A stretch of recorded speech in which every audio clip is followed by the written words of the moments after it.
నమస్తే, welcome to E6 special focus. రాజకీయాల్లోని యువతంగా ముఖ్యంగా జెన్జీ ఓటర్లను ఆకర్షించడానికి రాజకీయ నాయకులు చేసిన ప్రయత్నాలను ప్రస్తుతం మీడియాలో జెన్జీ జపం అని పిలుస్తున్నారు.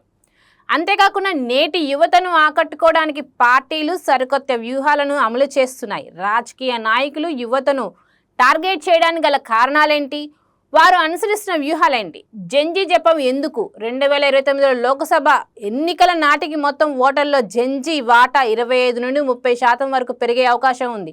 అంటే ప్రతి నలుగురు ఓటర్లలో ఒకరు ఈ తరానికి చెందిన వారే ఉంటారు.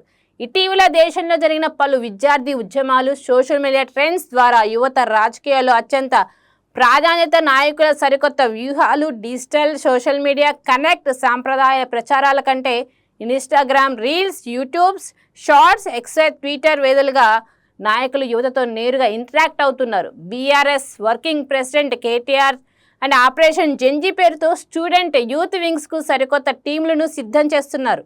అంతేకాకుండా తెలంగాణ కాంగ్రెస్ తరఫున సీఎం రేవంత్ రెడ్డి గారు యువ ఓటర్ల నాడిని తెలుసుకోవడానికి ప్రత్యేక సర్వేలు చేయిస్తున్నారట. యువతను రాజకీయాల్లోకి ఆహ్వానించడం, చదువుకున్న యువతను రావాలని పిలుపునిస్తున్నారు. యువత కేవలం ఓటర్లుగానే కాకుండా చట్టసభల్లోకి, ప్రత్యక్ష రాజకీయాల్లోకి రావాలని నాయకులు, అదేవిధంగా ప్రధాని నరేంద్ర మోడీ గారు కూడా రావాలని పిలుపునిస్తున్నారు. చూశారు కదా, ఇది ఇవాల్టి స్పెషల్ ఫోకస్.